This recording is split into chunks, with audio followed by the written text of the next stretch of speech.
Hey, what are the sponsored fees? NOI stays flat. You still would get cash flow. Conservativeness is like our scheme. We want to make sure that when we purchase the home, everything is looking right. Then we can just execute the business plan.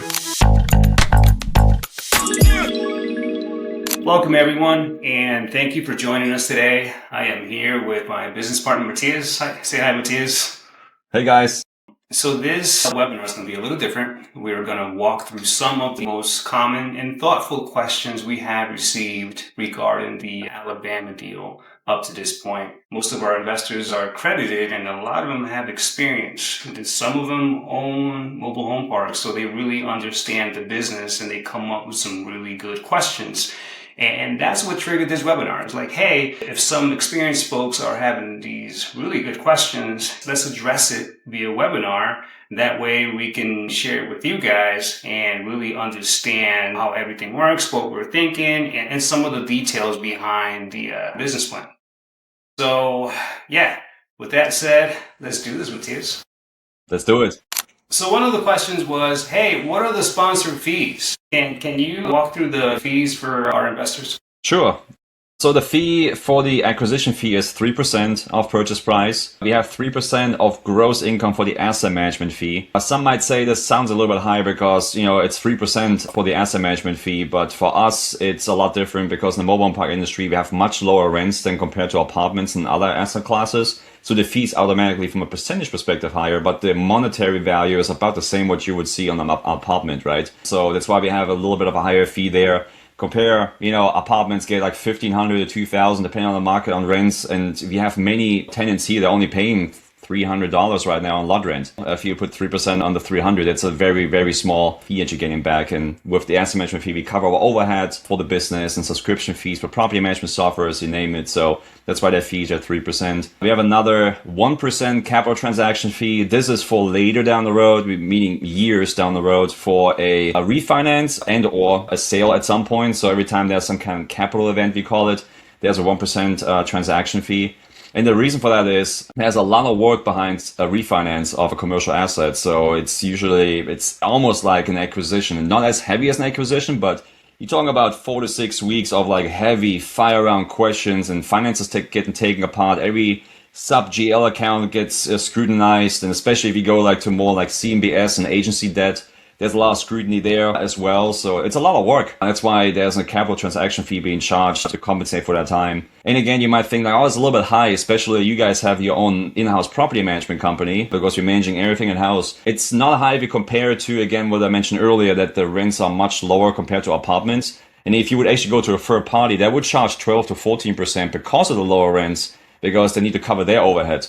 So the percentage is actually makes it cheaper and actually brings up the NOI, which brings up the value, and we have full control of the asset. So the 10% is actually super competitive because we shopped in the past when we started this journey, and the lowest we've gotten was like 12% of gross because of the lower rents in the mobile home park industry. Those are the fees that we're charging. It's not more than that. Thank you, Matthias. So let's move on to the business plan. There were a few questions around the infill cost assumptions, right, of $12,000 per lot. Can you add a little clarification around that 12,000 per lot number?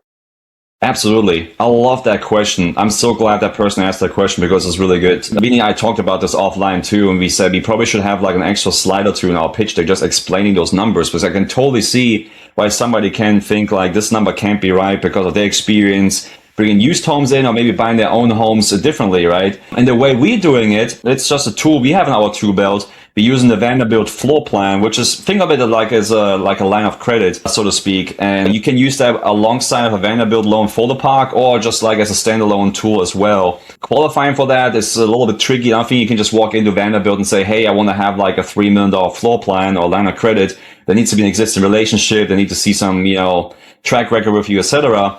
But what we are doing is we're buying a brand new home. It's like the Clayton Hickory model. It used to be the True Relate model that they're changing names all the time. But that model is like mid $40,000 range. And then you add transportation costs, permitting, setup, and all the installation of the HVAC units and everything.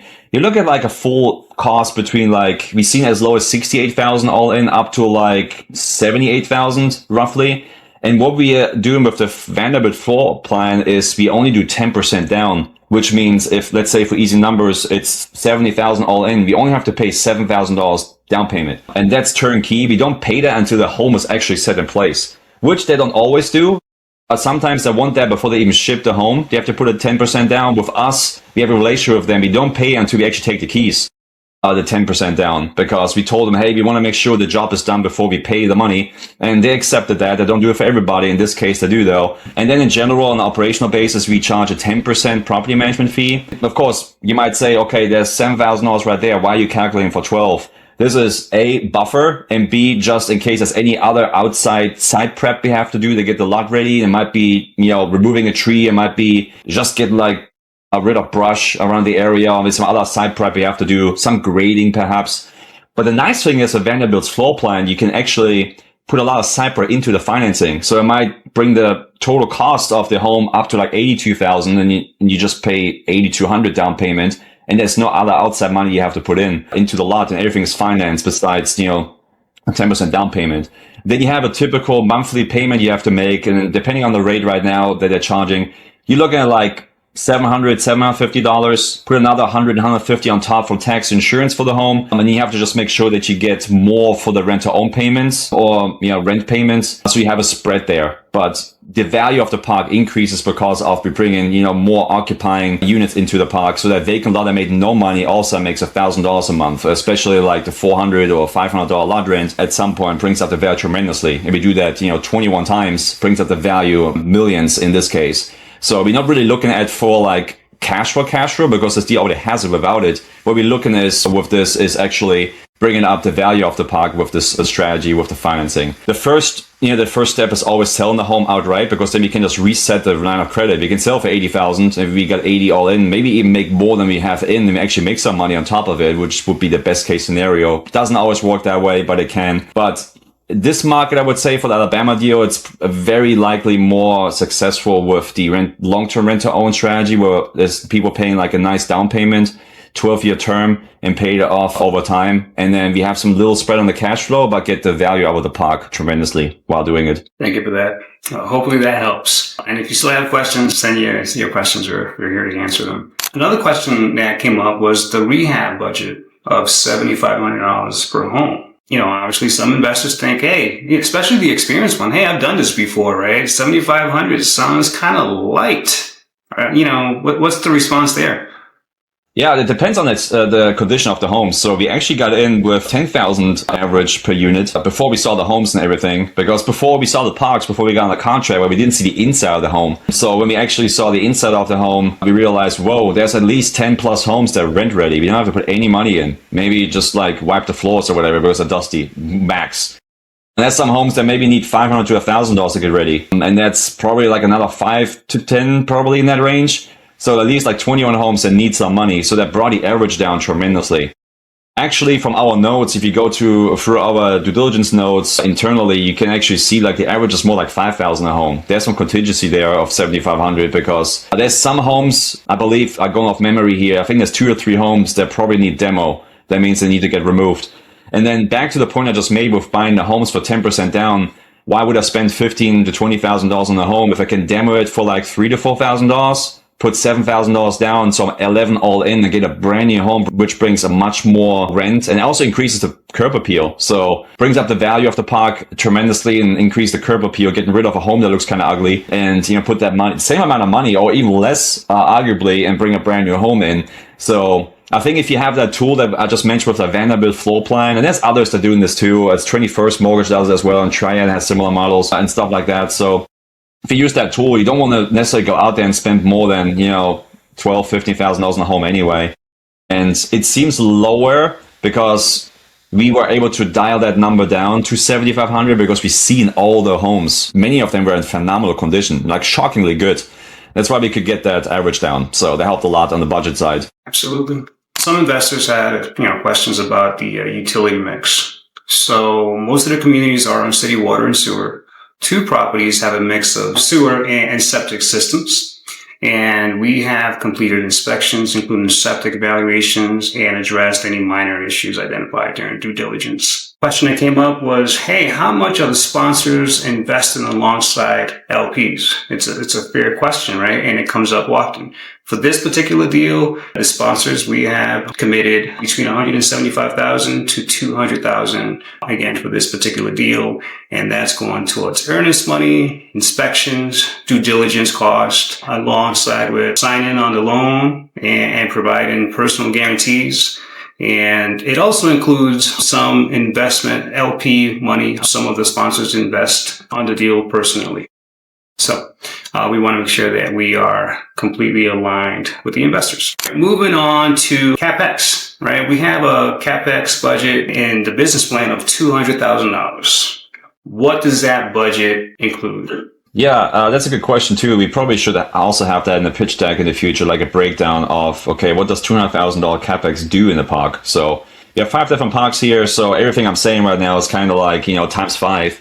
But mainly new signage, then some road repairs on some of the roads that we own. There's some roads that are owned by the county, so we don't touch those, obviously. Security cameras is what we always do, and we never see in parks we're buying. I'm not sure why, because it's such a simple add-on, but nobody ever does it. So we use those cellular and solar powered. So you have cellular T-Mobile SIM cards in them, like solar powered as well, which means they're completely like, you don't need any like hub somewhere in somebody's home, and you don't need any Wi-Fi. It's all with a T-Mobile SIM card, and then they are powered by solar. So you can just hang them up anywhere. We put them way out in reach, so nobody can just knock them down or cover them or something. And then we have them in various positions in the park, and we put signs up at the same time saying, hey, you're under 24-hour camera surveillance. And we should try to keep the camera somewhat visible so people know there's a camera there, but out of reach, nobody can mess with them. And that does a lot of safety comfort to the residents, especially with families, because they know, oh, they're taking security very, very seriously. And with those cameras, I mean, they have night vision and everything. You can pick up license plates so easily. We caught a bunch of low crime in other parks that way, where people were like driving to the park and had some things going on. We could catch a license plate, and call the police on them. So it's very possible that way. And people know that you can do it, and it keeps the riffraff out of the park. So that's pretty big. We also have some landscaping plans just to have like the entrance a lot nicer, and some, mailbox repairs and stuff in one of the parks, because it's a little bit outdated. Some small upgrades like this as well. So that goes a long way also. One is more specific to one park is there is a section that is currently connected to a large septic tank, which that's the one that actually held up a little bit of due diligence in a while, but it got fixed during due diligence. But there's a sewer line running right across the park, basically. So we want to actually hook that up into the city sewer line, and we already got a verbal approval from the city. We can do that, and they already gave us a fee structure, how that would look like. So we are intending to connect that to city sewer, which makes that park mainly city sewer, because, like Vinny mentioned earlier, the majority is city sewer, and there's 2 parks that have a hybrid setup, and we plan to connect them into the city sewer line. So at the end of the business plan, we have like all public utilities, which makes this asset very attractive if we ever want to sell, because they compress the cap rate, which brings up the value. So that's why we're doing it. Thanks, Matthias. And moving on into like the utility readiness for infill lots, a question that came up is like, hey, are those lots ready for homes? Right? Obviously, you just don't bring a home and drop it on a lot and it's ready to use. Right now, you need the hookups in place. So the answer is yes. The majority of the lots are already utility hookups in place. At Oxford Circle, 10 out of 13 lots are ready. At Shady Brook, 7 out of 8 lots are ready. Right. So this significantly reduces both cost and timeline for infill. And something else that's worth mentioning is that these 2 parks are the ones that we are targeting in our business plan. And I think there's another park that's already full, so there's no infill there. There's another park that we may want to infill, but that's kind of like added value add in the future if that's something that we want to do. So these are the 2 parks that we are targeting. And again, the majority of them already have the hookups in place. So yes, they are ready for homes. So somebody asked, what is the due diligence process? First, we have the full seller documentation reviews, right? So that's financials, rent rolls, contracts. We perform an internal audit by our accountant, reconciling bank statements with the rent rolls in Rent Manager.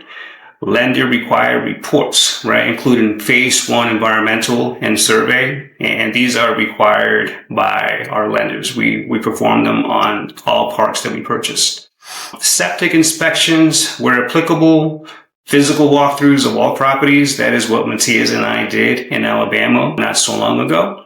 Direct meetings with the seller and maintenance staff. So, this shows that we don't solely rely on the seller provided data. We perform an independent assessment of financials and property conditions. And when things are not looking great, then that's when we reach out to external vendors so they can come and perform their assessment, because we want to make sure that when we purchase the home, everything is looking right, and then we can just execute the business plan. We don't want any surprises. So, distribution timeline. So the question was, hey, when can I start receiving distributions? And the answer is 3 months after closing on the deal. That's when you start receiving distributions. Something else that's nice to know is that we recently transitioned from quarterly distributions to monthly. So 3 months after acquiring and closing, you start receiving distributions, and every month you start receiving those same distributions. So, rehab versus replacement risk. How confident are you, Matias, in the rehab plan for the 41 homes? Very confident, because we walk them all. That's why we do the multi-day due diligence walkthrough, because we want to see all of these homes. And the sellers never like it because it's a logistical nightmare to get keys and knocking on people's doors, make sure they're available, and they have to contact, a lot of people. So very confident because we see them all. We also walked the homes with the contractor that's already existing at the park, right? And it's gave us on the fly quotes how much it would cost, because he renovated other homes for the current owner right now. So we have very good, numbers in place, and are very confident with the numbers we've gotten. And like I mentioned earlier in this webinar, the average is more like, $5,000 than $7,500. That's just gives us an extra little bit buffer for any budget overruns, if there's any. Of course, there's always a risk there. Sometimes take things apart and you discover new issues, and the home might go from like 5,000 to 8,000. So you cover that up with a little bit of buffer there on contingency. But I'm extremely confident with that number based on what we've seen, and we got quotes on the fly at the same time. In some homes need replacement. It's like 2 to 3. The reason why I say 2 to 3 is there's one where it's like it could work for 7,500 or 8,000, but we might want to demo that one. There's like one right on the edge, and I think we may want to jump in that one more time just to see what makes the most sense, get like a very detailed quote on it. But there's definitely 2 I would say it makes no sense to spend, $10,000, $15,000 in this home if we, for an equivalent of 10,000, get a brand new home sitting there, including demoing that old home, and it will make that park look a lot nicer. So a lot of confidence in those numbers because of due diligence, right? You put a lot of hard work in to see what the condition is. We're not just going to say like, oh yeah, it's probably roughly 7,500, 41 homes, that's the budget, 307,000, whatever it is. No, we actually go into those numbers like deeply. That's why we go on site for several days to check this out, to get the confidence behind those numbers. Super confident here. Can you add a little clarification on infill strategy? Are we pursuing lot only or part owned home strategy? Yeah, that's a good question too. So we never do park on homes, really. Very rarely, especially when we bring new homes in. We always look at, okay, can we sell these homes? And again, I think in this market, I don't think we will get a lot of qualified buyers. They would come in and want to buy this for like, $70,000, $80,000 cash, or get their own financing. Maybe we would definitely try, because that would be the home run scenario, because we technically have like an infinite loop of like infill, because we can just keep doing it. We get the money back until we can then infill all 50 lots that way. It never works out that way though. So what we like to do then is do a long-term lease with an option contract, which is similar we're doing with the used homes. They're older, just on a longer time schedule with bigger down payments and higher rents. It's the same concept. It's just, bigger numbers. For a home that we have all in, like let's say $70,000 or so all in, 10% down payment would be $7,000 we have to pay to the lender. Normally, we don't go lower than $5,000 down for down payments for like a lease with an option, also like rent to own basically. So if you think about that, we basically recouping, once we sell the home with those long-term contracts, we almost recouping a down payment again, which also enables us to recycle at least the majority of it. And then the payment is probably like $1,000 to $1,100 a month. Again, there's a spread between the $800 I mentioned earlier with insurance costs, financing costs, and taxes for that new home. So that will enable us to actually also cash flow a little bit and while bringing the value of the park up at the same time. But ultimately, lot only is the holy grail of mobile home park investing. We try to shoot for that first, but that market is more like, like a strong tertiary market where probably you don't have a ton of people walking around that can just get easy financing for these homes, so that the long-term financing option is probably better here. So, and it also gives you more cash flow because then you just don't have like lot only customers. They're actually paying lots plus the payment to you for financing that home. In the end, you can actually sell the home for like $120,000 because you basically playing the bank. You're the bank in that situation. If you run those numbers, what the home payment will be over 12 years, the people buying it for $120,000 instead of for 80, what we are all in, or 70, whatever the number is. And you might feel like, oh, is this not predatorial? It's like, well, ask Chase Bank or Wells Fargo. They're financing your home mortgage the exact same way. Look at their amortization schedule. Your $400,000 home costs you in $750 probably right now. It's the same concept. So just on a smaller scale. Can we talk about exit cap and downside scenario, right? What happens if NOI and cap rates stay flat? Yeah, that's a good question. So this one has a lot of cash flow. So let's just assume for the very unlikely scenario, the cap rate stays flat, NOI stays flat and everything. You still would get cash flow in the meantime. As you remember from our pitch deck, our webinar from the past, we have a 2.07 DSCR, which means we can service the debt 2 times over. So there's a lot of money left for just, cash flow. Even for that unlikely scenario that happens, we're still going to have cash to the investors. We have about like a 10% cash on cash return right out the gate, and that grows to 17% over time. So let's say everything stays flat. You're going to look at 10% the entire time, which is still great. And then you're going to have tax benefits. And at some point, that cash return might dip down to 9% because the principal kicks in. After 2 years, interest only evaporates from the lender. So then we have interest in principal payments. But that means we're actually building equity because we're paying the principal down. So if we then sell, you have more equity because you stop paying the principal down as well. So you're still going to have, it's not going to be like, oh, you get your money back 1-to-1. You're still going to have your money in a deal, get the same amount back as you put it in, and you have cash in the meantime. It's still going to be a good return. Again, very unlikely, especially when you hold this long enough. And that's the beauty about real estate. You hold it long enough. Even if you do mistakes, and even if the market does something weird, it's over time, just with inflation, rents go up slightly, and that brings NOI up slightly, and it will increase the value at the same time. So it's a very unlikely scenario. Also to add, like we're buying at a 10.5 cap rate on the global NOI, meaning like all cash flow. If you look at like on the lot NOI, it's more like in the high 6 rate, for example. And we are predicting to sell off for like an 8.5 cap, which is extremely conservative. Me working with a lot of people, also our loan brokers, that can pull, reports and comps in the area and what the cap rate is right now. So we always put a decompression in it, meaning let's say the market softens and people not going after these assets as heavily 5 years from now, 7 years from now, whatever it is. So we put an extra buffer there. So as of now, we should expect a 7.5 to an 8 cap rate for selling it. So we put in 8.5. So we kind of let it decompress by 0.5 percentage point, so to speak. So there's a plenty of buffer in those numbers right now. So, and as you can see, like conservativeness is like our scheme when we underwrite things, because there's a lot of things that can go wrong. You guys still gonna get, your investors get still a lot of money back and have tax benefits, you have cash in the meantime. I mean, there has to be like a black swan event of, COVID-19 and then some happening at the same time to actually reduce the value of the property compared to a purchase price, obviously. But even then, mobile parks are extremely recession resistant. And, as we've been going through the COVID-19 phase, collections rates stayed up high. So extremely confident that we're going to have great returns for the investors here. No doubt. All right. So, there were a couple of questions around the structure. And as you guys know, we are using a fund model for this particular deal. So the Alabama deal and the WCG Growth Fund share the same structure. That is, investors that invest amounts up to $250,000, they receive 7% preferred return. Investors that invest more than that, $250,000 plus, they receive a 9% preferred return. The split is 70-30, LP, GP, after the pref. We recently have been working on adding an additional class. So this is currently in the works, and we're going to be implementing it sometime soon. And same preferred return structure. However, for investors that bring in $1 million and above, they get 80-20 LP-GP split. So we try to keep it simple. So hopefully that didn't generate any confusion. Closing timeline, that was another question that came up. As of right now, the date to close is June 19th, 2026.